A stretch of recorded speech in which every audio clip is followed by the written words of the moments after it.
after nearly a month of daily attempts to arrest Pastor Apollo Quiboloy and his cohorts inside the KOGC compound, which is 30-hectare property in Davao City, on September 8, 2024, he was arrested by the PNP.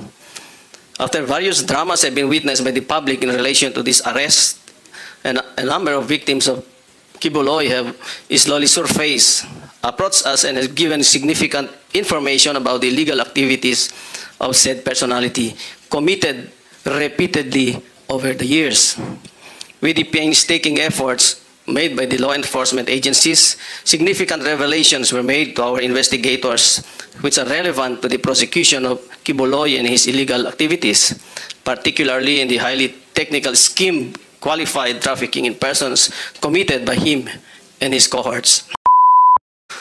Kanina, Pastor Quiboloy was asked kung ilan yung members of the KOGC, and publicly announced that their members have reached about 8 million followers. However, based on the interviews conducted by us, only about less than 8,000 members are believed to be currently active members of the said religious denominations worldwide. And nakita po ninyo sa screen yung breakdown. And these are all, they were all supplied by some of the members akin to the dynamics of KOGC. About 20 countries plus one, the Philippines, about 21 countries ang nailista ho namin dyan. Next slide. Nandyan ho yung mga numero. Next slide. Ito yung simplified projection of the tip scheme of Pastor Quiboloy. First on the recruitment and then the grooming. Doon sa grooming, there will be separation kung sino ang prospect nila na maging subject of the sexual exploitation. Doon naman hindi mag-qualify, doon sa standard, pupunta sa ordinary miracle worker for the forced labor eventually. Next slide. Kanina we were talking about the difference between the lifestyle of the pastoral and members of the simple workers. Next slide. Just please return to one of the... Yes, General Torre. If baka makalimutan na ni Colonel Marantan. This room is the bedroom of Mr. Quiboloy in the Bible school. Bible school. And there is a bedroom, something like that, looks something like that. With the twin, the lower right corner is the twin tub jacuzzi. Jacuzzi for 2 persons. Thank you. And taken from the narrative of the pastorals, Yes, Colonel Marantan. This is where the sexual exploitation oftentimes is being perpetrated. Next slide. Yan po yung difference na sinasabi kanina ng mga kasama natin ng mga resource speakers. Next slide. On sexual exploitation perpetrated by Quiboloy after victim is groomed and ready for sexual exploitation, and victimization continued repeatedly through the years and by generation. Through his preaching with the inner pastorals per narrative of the former pastorals, Quiboloy aimed to acquire 1,000 women anchored on the biblical story of Solomon, king of Israel, who had 700 wives and 300 concubines. Next slide. Believed to have victimized around 200 women already. Currently, PNP identified 68 female personalities of different ages whom were victimized by Quiboloy's sexual exploitation. Engaged in strict fellowship with the inner pastorals to brainwash them of the purpose of illegal acts. Quiboloy capitalized on the existence of angels of death to sow fear among inner pastorals. Doon pumasok yung matinding compartmentalization na kahit magkakatabi sila, hindi nila alam yung mga nangyari sa kanila. These inner pastorals who subjected themselves on the last rite, which is the performance of sexual activity with the Quiboloy himself. Next slide. Meron ho kaming mga sinundan na mga members of the pastoral. Very fresh pa yung mga experience na they can narrate it. Mamaya ho, maririnig din ninyo yung narrative ni Elias Marie. Next slide. Yung tatlo hong na-invite natin, invited by the Senate, si Stephanie Ibarra,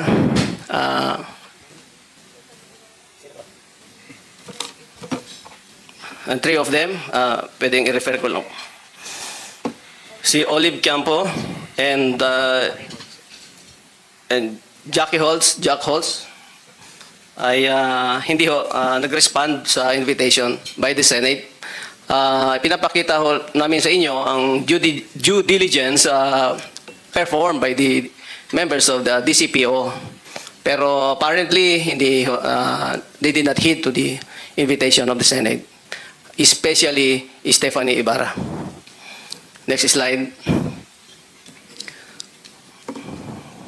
Yan po yung mga efforts. Every day, pumupunta yung mga policemen natin doon sa alam ng mga address nila. Next slide.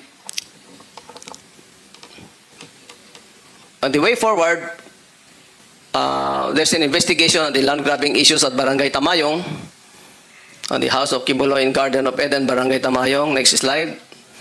Oftentimes, naipalabas naman ho yung mga photos na ito. Financial investigation on possible money laundering case committed by Kibuloy and KOJC. Investigation on possible tax evasion committed by KOJC and other proprietary businesses owned by KOJC. Investigation on the legality of operations of schools and other business entitled entities owned by KOJC. And the investigation on the involvement of other foundations utilized by KOJC in the operations. Next slide. And with that, Madam Chair, I think the Elias Marie is ready to narrate her ordeal inside the KOJC compound for 10 years. Maraming salamat, Colonel Marantan. At bago ko tawagin si Elias Marie, well, salamat dun sa presentation nyo rin on ways forward.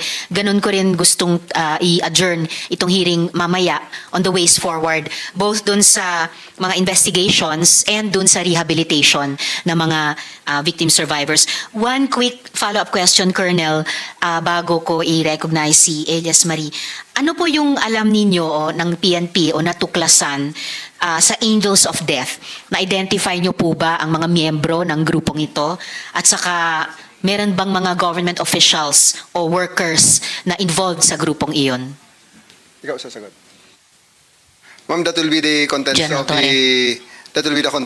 our link diagram that will be presented later on. Alright, And thank you, also, General. ma'am, maybe it's just hindi lang na-mention ni Colonel Marantan. The investigation has already extended out of the country. Colonel Marantan has just arrived from Europe, from Austria in particular, interviewing the pastorals that are already based there. So the investigation is not only limited in the Philippines now. We had already sent agents, and we thank the PNP, our Chief PNP, General Marbil, for supporting us and to go sending officers actually as far as Austria to conduct the investigation. Thank you. Salamat din, General Torre. Mukhang na-upload na yung slide ng link analysis. Gusto nyo bang ipresenta yung pinaka-importanting aspects nito bago ko i-recognize si Elias Marie? I'll give you the opportunity, ma'am, if you will allow us, I'll give the opportunity to Colonel Jean Licod, the Regional Field Unit Chief of CIDG Region 11 based in Davao City. Right, salamat, General. Colonel Licod, you have the floor po to present the highlights nitong slide. To the Chairman, Madam Risa Ontiveros, ma'am, good afternoon. The other members of the Senate and, of course, the distinguished visitors. Good afternoon to everybody. The presentation that I will be making this afternoon is just to support whether or not there is an existence of angels of death. So, if you don't mind, if we could just go back just a little bit to the background, ma'am, so that I can read. Please proceed, Colonel.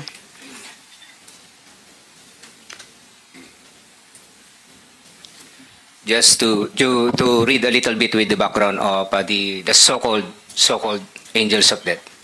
Pastor Apollo Kibuloy, the self-proclaimed appointed son of God, has used the term angels of death to threaten the members who violates the doctrine, teachings, and code of secrecy of KOGC.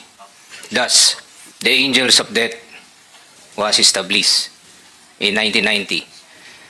Apollo Kibuloy handpicked trusted members with background in military and security training to compose the Angels of Death, which later on utilized as liquidation team to various KOGC locations nationwide. Members reportedly possess firearms and are supervised by Crescente Chavez Canada, or also known as Enteng, and Ingrid Canada. So you might be smiling right now, but later I will prove it to you in the succeeding slides. These angels of death reportedly operate as a secretive, loyal group within the KOGC ministry, capable of imposing both physical and psychological harm on those who do not comply with Kibuloy's wishes. The very name, angels of death, suggests a level of intimidation and power that goes beyond mere spiritual guidance. The allegations paint a picture of an organization that functions as a private army, a weaponized wing of Kibuloy's church used to coerce and control members, particularly vulnerable young women whom Kibuloy has allegedly abused. On the part of the investigation, as the primary investigation office of Philippine National Police and in behalf of my director of the Criminal Investigation and Detection Group, we have set some objectives pertaining to the very existence, whether or not the angels of death does exist or not. So we established some objectives to prove whether or not angels of death exist. Second, reinvestigate dismissed cases involving deaths by members of angels of death. Third, identify the crimes perpetrated by the alleged angels of death and its surrounding circumstances. Fourth, identify the degree of participation of members and provide evidence for filing of appropriate charges in court. Definitely, we have to find evidence so that we can file a complaint before the court. As to the efforts that is being undertaken by the CIDG in particular and the PNP in general, we are continuously identifying the alleged members of Angels of Death, profiling of the alleged members, interview of victims' family, relatives, and witnesses relative to the crimes perpetrated by the alleged Angels of Death, thorough and discreet validation on the involvement of the alleged Angels of Death relative to the death of former KOGC members, coordination with other intelligence units, the local police, the AFP, counterparts, and other agencies for case build-up and possible operations if evidence warrants. And next is continuous monitoring and gathering of information and submission of development report as obtained. Now, ma'am, I would like to bring your attention to the diagram being shown in this slide. We would like to show you how is the flow of instruction being undertaken. Of course, as we all know, that the KOGC is a structured organization, but this one, it is not a structured organization.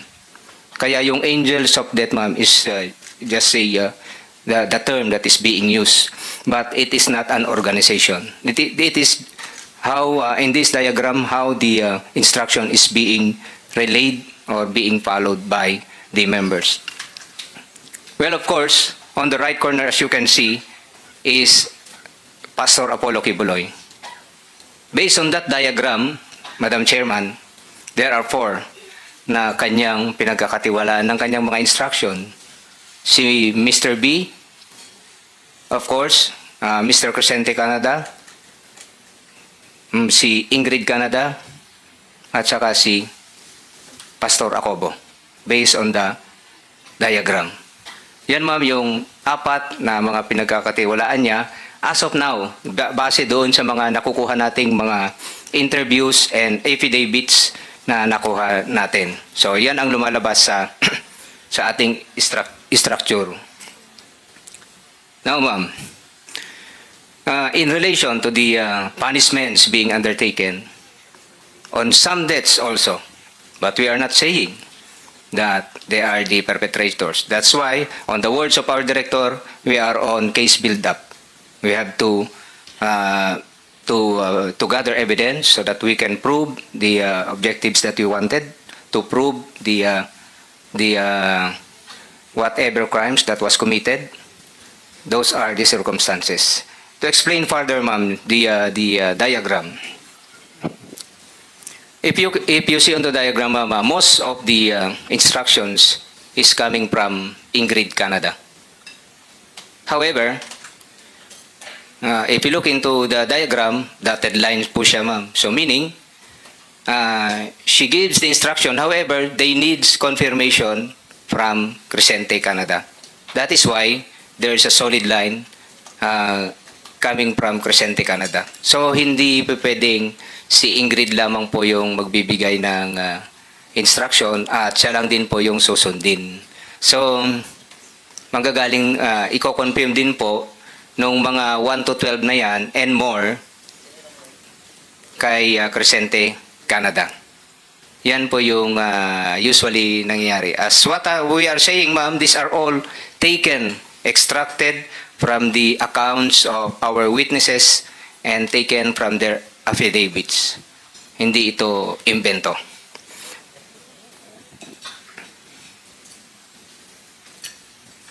All others, ma'am, yung mga nandyan, ma'am, yung mga nakapula po dyan, ma'am, if you look into that. So, yan, ma'am, yung mga ongoing investigation po natin, yung mga tinakpan po natin na ABC, yan ay mga witnesses po natin, ma'am, and with the indulgence of the committee, Madam Chairman, since this is an ongoing investigation and we're looking into some evidence before we can file a case before the court of law, yan po lang muna yung maipapakita natin sa ngayon, ma'am.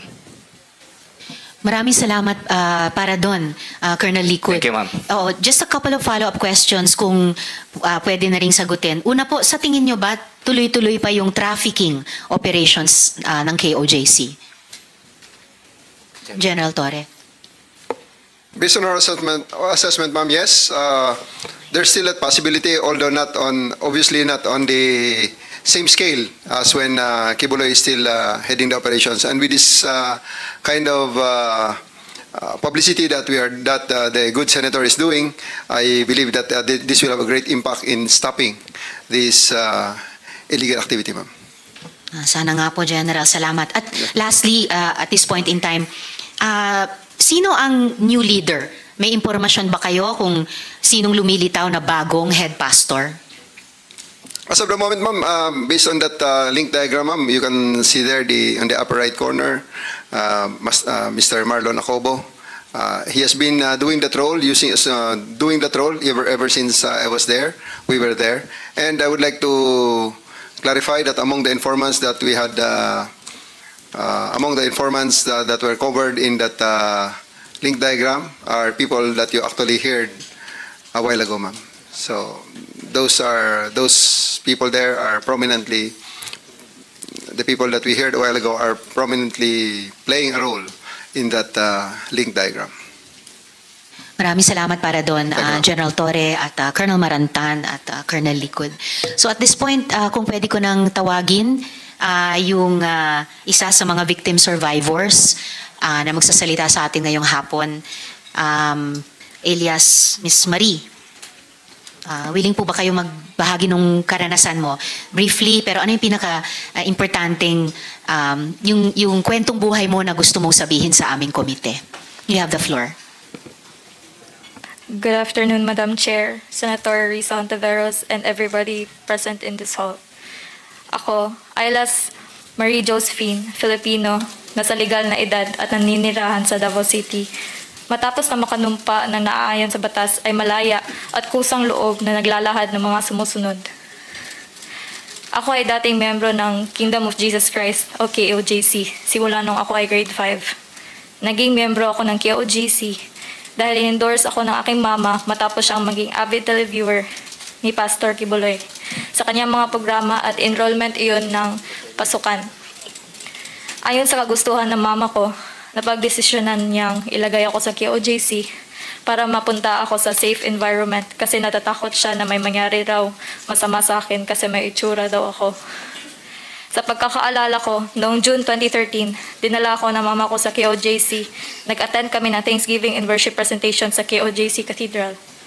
Napaka-welcoming ng mga membro ng KOJC sa amin kasi kusa naman kaming nag-attend ng service worship nila. Sa pagkakataong iyon, nakuha namin ang atensyon ni Nelly Canada na sa pagkakaalam ko ay may mataas na katungkulan sa Jose Maria College o JMC bilang Dean o Administrator. Pagkatapos ng worship, in-invite kami ni Mama na ipakilala kay Kibuloy sa dating Victoria's Building, kung saan doon kumakain si Kibuloy at malalapit sa kanya pagkatapos ng worship. Nelly Canada let us meet Pastor and endorse ako ni Mama kay Kibuloy. Habang kumakain sila Kibuloy, kasama ang mga pastoral sa isang malaking round table, nag-usap ng saglit ang Mama ko at si Kibuloy. And Nelly Canada also let me meet Pastor Kibuloy. Sa aking pagkakaalala, 12 years old ako that time. Nasa grade 5 ako noon. Narinig ko si Kibuloy na sinabihan si Nelly Canada na patirahin ako sa dorm. Sa pagkakataong iyon, natuwa ako kasi sa isip ko magkakaroon ako ng freedom since medyo hindi naman kami in good terms ni Mama. Ipinakita sa amin ang mga kwarto doon sa dorm at maayos naman ang mga kalagayan nito. Kinabukasan, kasama si Nelly Canada, kinuha namin ang mga gamit ko sa bahay, sakay ng isang Innova ng KOJC. At simula noon, doon ako pinatira sa loob ng compound. Habang nasa loob ng KOJC, nakatira ako sa dorm, kasama ng ibang mga miyembro. Sa pagkakaalala ko, nag-aaral ako ng grade 5 sa JMC, habang binabayaran ng papa ko ang tuition ko, ngunit may discount bilang miyembro ng KOJC. Sa pang-araw-araw na pamumuhay doon, tinuruan kami na lahat ng gagawin namin ay nakabase sa schedule. Sa umaga, magigising kami para mag-devotional na alas 4 o alas 5. Pagkatapos ng devotional, gagawin namin ang mga assigned tasks o work job na tinatawag kagaya ng pagmamap ng sahig, pagwawalis, pagpunas ng mga furniture sa common area at paglilinis ng kwarto. Isang house parent namin ang nag-a-assign ng work job.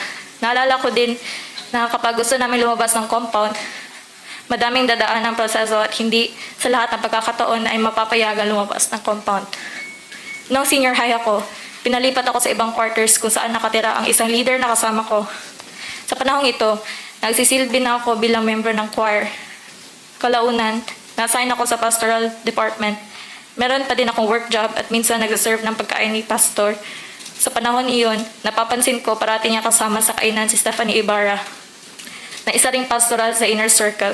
Sa pagkakaalam ko, at alam din ng lahat na paborito ni Pastor si Stephanie Ibarra. Parati kasama ni Kibuloy si Stephanie kahit saan siya magpunta. Mga taong 2017, naimbitahan ako na kumain sa JMC lobby kasama si Kibuloy at ng iba pang mga inner pastoral.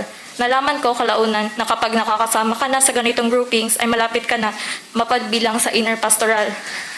Naranasan ko ang ganitong routine ng mga ilang buwan. Pagkatapos ng mga ilang buwan, isang gabi, inibita ako ng isang inner pastoral na si Patricia. Sabi niya sa akin, Marie, pinapatawag ka ni Sir kasi sabay daw tayo maghilot, be presentable. Pagkatapos noon, nag-prepare ako, nagligo ako at inayos ko ang aking sarili. Sinamahan ako ni Patricia sa isang private theater ni Kibuloy.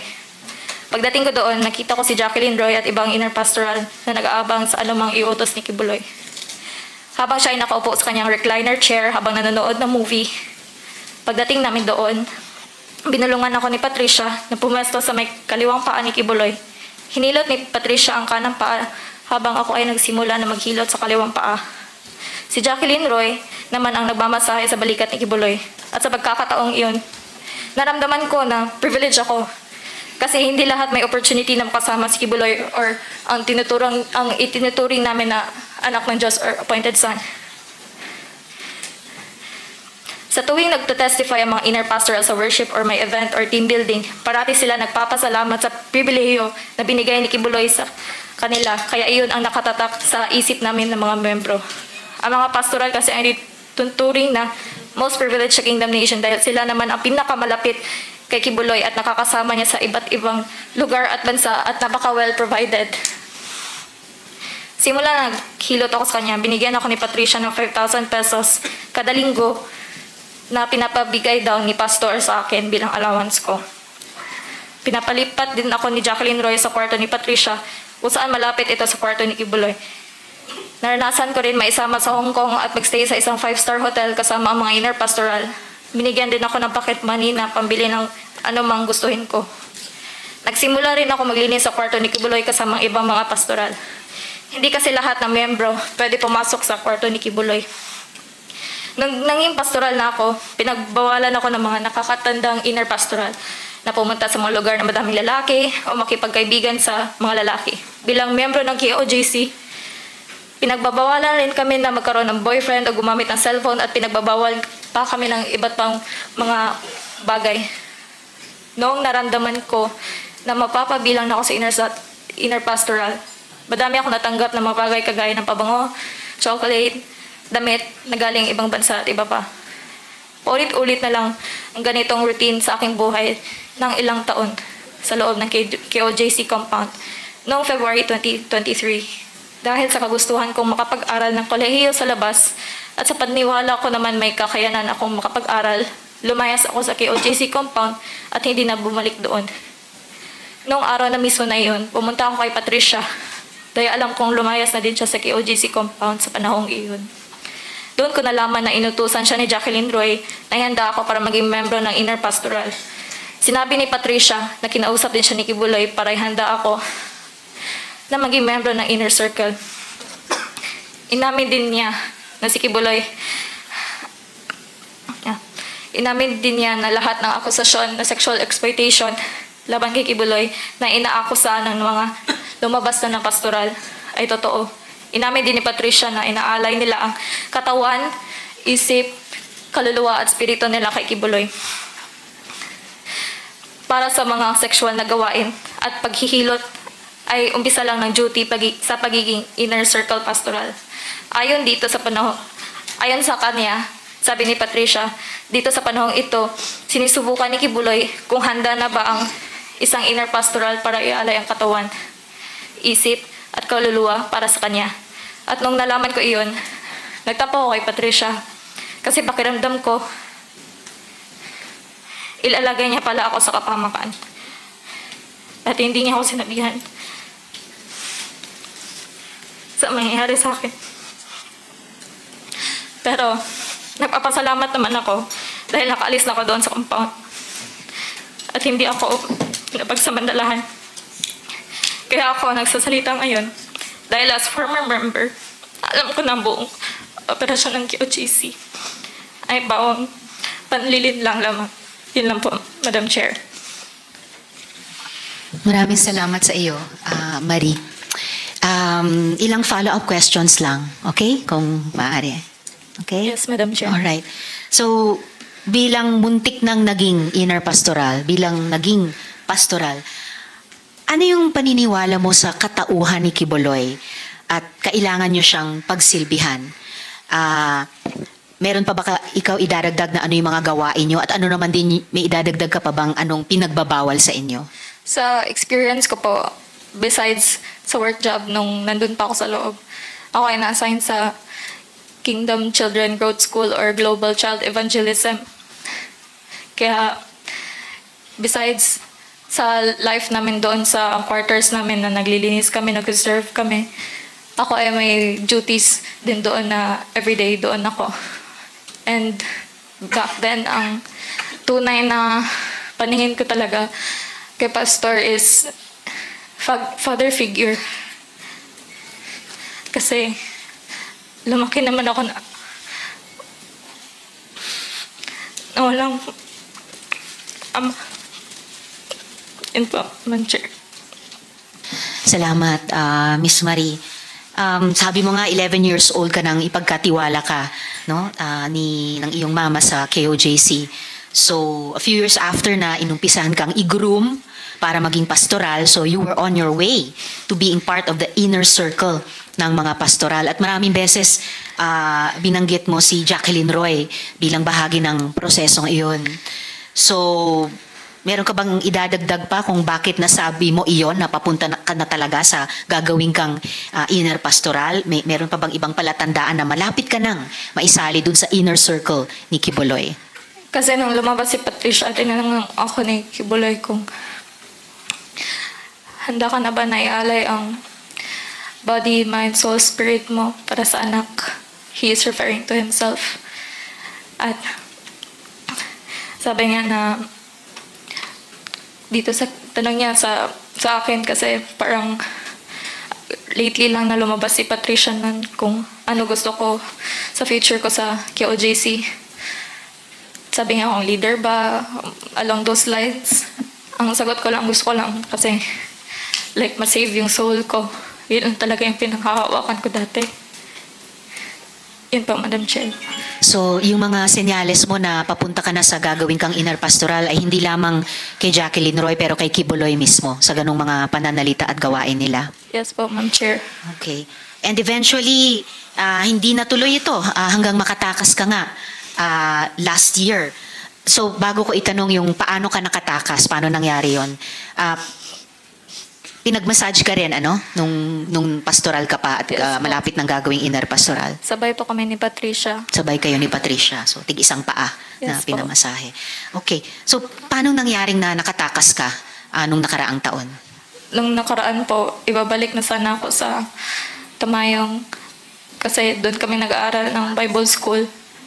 Yun yung school na ACQ College of Ministries. And personally, gusto ko talaga makapagtapos ng kolehiyo na totoong kurso, maging professional, ganun po. Kaya po, hindi ko na po kaya na mamuhay sa pang-araw-araw namin na ganun po, na wala kaming choice. Sinasabi may freedom of choice. Pero naka-instruction naman lahat. Yun po, Madam Chair, kaya lumayas po ako. Hindi po ako napaalam.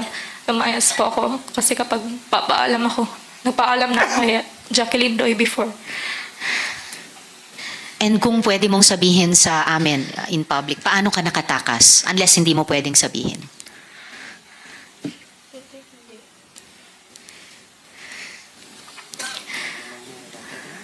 Okay lang, kung hindi kaya, sabihin mo lang sa akin kung kaya mong sabihin or hindi. I beg po, Madam Chair, na hindi po sasabihin. Okay. So, at least hindi mo sabihin in public. Huling tanong ko sa iyo sa ngayon, no, Miss Marie, at sinabi din ito ng ibang mga resource persons natin, pati mga magulang, maraming mga bata ang nasa poder ng kingdom.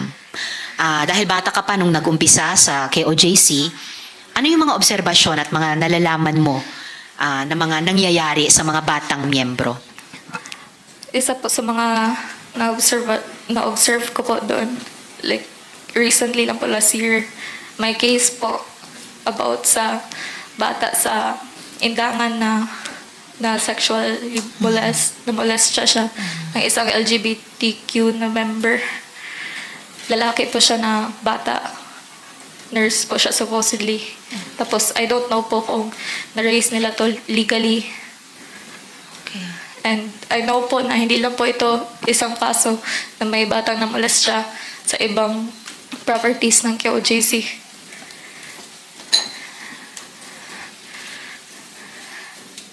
Okay, maraming salamat, Miss Marie. So, pakistay on hanggat mag-adjourn tayo ng pagdinig just in case may iba pang at kaugnay na tanong sa iyo.